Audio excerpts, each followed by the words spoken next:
Kerala NGO union Kodungallur area കമ്മിറ്റിയുടെ നേതൃത്വത്തിൽ മഴക്കാല പൂർവ്വ ശുചീകരണം നടത്തി. Kodungallur P Bhaskaran government higher secondary സ്കൂളിൽ നടന്ന ശുചീകരണ പ്രവർത്തനം കൊടുങ്ങല്ലൂർ നഗരസഭാ കൗൺസിലർ CP രമേശൻ ഉദ്ഘാടനം ചെയ്തു. ഇന്ന് ഇവിടെ ഈ പൊതുവിദ്യാലയം ശുചീകരണം നടത്തി. നമുക്കറിയാം, ദീർഘനാളത്തെ ഒരു പോരാട്ട വീര്യമുള്ള സംഘടനയാണ് NGO യൂണിയൻ. അതിലുള്ള അംഗങ്ങൾ അവരുടെ ജോലിയെടുത്ത് കുടുംബം പുലർത്തുക മാത്രമല്ല, നമ്മുടെ സമൂഹത്തിലെ നേരത്തെ സൂചിപ്പിച്ച വിഷയങ്ങളിലടക്കം, അതായത് എല്ലാ മേഖലകളിലും ഇടപെടുന്ന മാതൃകാപരമായ പ്രവർത്തനങ്ങളാണ് NGO യൂണിയൻ നടത്തിയിട്ടുള്ളത്. നമുക്കറിയാം, കഴിഞ്ഞ 10 വർഷമായി കേരളത്തിൽ അധികാരത്തിലിരുന്ന ഇടതുപക്ഷ ജനാധിപത്യ മുന്നണി സർക്കാർ സമസ്ത മേഖലകളിലും മാറ്റമുണ്ടാക്കിയിട്ടുണ്ട്. അതിൻ്റെ ഫലമായിട്ടാണ് പൊതുവിദ്യാലയങ്ങളെല്ലാം ഇന്ന് 40,000-ഓളം ക്ലാസ് റൂമുകൾ ഹൈടെക്കാക്കി മാറ്റി സംരക്ഷിച്ചു. ഏകദേശം 3 ലക്ഷത്തോളം വിദ്യാർത്ഥിനികൾ വിദ്യാലയങ്ങളിൽ വന്നിട്ടുണ്ട്. ഇപ്പോൾ പുസ്തകങ്ങളെല്ലാം നേരത്തെ അച്ചടിച്ചു കഴിഞ്ഞു. ഇത്തരത്തിലുള്ള പ്രവർത്തനങ്ങളാണ് കഴിഞ്ഞ 10 വർഷമായി നമ്മുടെ കേരളം കണ്ടത്. ഇനിയും ഉള്ള പ്രവർത്തനങ്ങൾ പുതിയ സർക്കാർ തുടരുമെന്ന് നമുക്ക് വിശ്വസിക്കാം.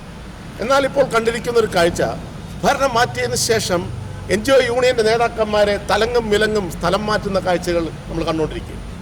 അതൊന്നും ഒരു ജനാധിപത്യ സർക്കാരിന് ഭൂഷണമല്ല. കഴിഞ്ഞ സർക്കാരാണെങ്കിൽ ജീവനക്കാരുടെ സ്ഥലം മാറ്റത്തിൻ്റെ കാര്യത്തിൽ ഒരു മാനദണ്ഡം കൊണ്ടുവന്നിട്ടുണ്ട്, 3 വർഷം. എന്നാൽ അതിനെല്ലാം കാറ്റിപ്പറത്തിക്കൊണ്ടുള്ള പോരാട്ട നടപടികളുമായിട്ടാണ് UDF സർക്കാർ തുടക്കത്തിലെ പോയിരിക്കുന്നത്. 102 എന്ന് പറഞ്ഞിട്ടുള്ള മൃഗീയ ഭൂരിപക്ഷത്തിൻ്റെ അടിസ്ഥാനത്തിൽ കേരളത്തിലെ NGO യൂണിയനിൽപ്പെട്ട ജീവനക്കാരെ ഉപദ്രവിക്കാനോ ശ്രമിച്ചാൽ അത് കയ്യും കെട്ടി ഇവിടുത്തെ CPM പോലെയുള്ള പൊതുപ്രസ്ഥാനം നോക്കി നിൽക്കില്ല എന്നും കൂടി ഈ അവസരത്തിൽ ഞാൻ ഓർമ്മിപ്പിക്കുകയാണ്. ഇവിടെ മാതൃകാപരമായ പ്രവർത്തനം പൊതുവിദ്യാലയം ഇവിടെ ശുചീകരിക്കും. നമുക്കറിയാം, സ്കൂളുകൾ തുറക്കാൻ പോവുകയാണ്. നമുക്കറിയാം, പാമ്പിൻ്റെയൊക്കെ ശല്യം എല്ലാവരും കൂടിയിട്ടുണ്ട്. ഇപ്പോൾ ഇവിടെ എല്ലാ ക്ലാസ് റൂമുകളും ഇവിടെ എല്ലാ നേതൃത്വത്തിൽ NGO യൂണിയൻ്റെ പ്രവർത്തകരുടെ നേതൃത്വത്തിൽ ഇവിടെ ശുചീകരിക്കാൻ പോവുകയാണ്. ഈ പരിപാടി ഔപചാരികമായി ഉദ്ഘാടനം ചെയ്യാൻ പ്രഖ്യാപിക്കുന്നു. Area president PA Muhammad Rafi അധ്യക്ഷത വഹിച്ചു. അത്തരത്തിൽ മാറ്റം വന്നത് കേവലം സർക്കാരിൻ്റെ മിഷനറി മാത്രമല്ല, ഇത്തരത്തിൽ പൊതുജനങ്ങളാകെ അത്തരത്തിലെ പൊതുവിദ്യാലയങ്ങളെ ഏറ്റെടുത്തുകൊണ്ട് പൊതുവിദ്യാഭ്യാസ സംരക്ഷണവുമായി മുന്നോട്ട് വന്നതിനെ തുടർന്നാണ് പൊതുവിദ്യാലയങ്ങളിലെ കുട്ടികളുടെ എണ്ണം കഴിഞ്ഞ 10 വർഷം കൊണ്ട് വർദ്ധിച്ചത് അത്തരത്തിലുള്ള ഇടപെടലുകൾ കൊണ്ടാണ്.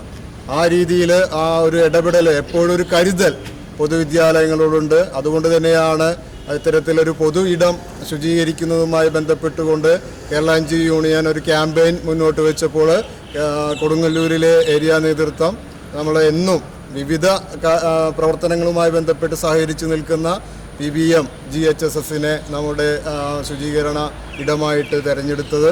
ഇവിടെ ഇതിൻ്റെ ഉദ്ഘാടനം നിർവഹിക്കും ജില്ലാ സെക്രട്ടേറിയറ്റ് അംഗങ്ങളായ C Anand, AS Sumesh, Kodungallur area joint secretary KP Prashobh എന്നിവർ സംസാരിച്ചു. KJ Sunny, KR Shabimon, PH Haseena, PS Sinitha, KP Honey എന്നിവർ നേതൃത്വം നൽകി. കേരള NGO യൂണിയന്റെ മഴക്കാല പൂർവ്വ ശുചീകരണ ക്യാമ്പയിന്റെ ഭാഗമായാണ് ജീവനക്കാരുടെ നേതൃത്വത്തിൽ ശുചീകരണ പ്രവർത്തനങ്ങൾ സംഘടിപ്പിക്കുന്നത്.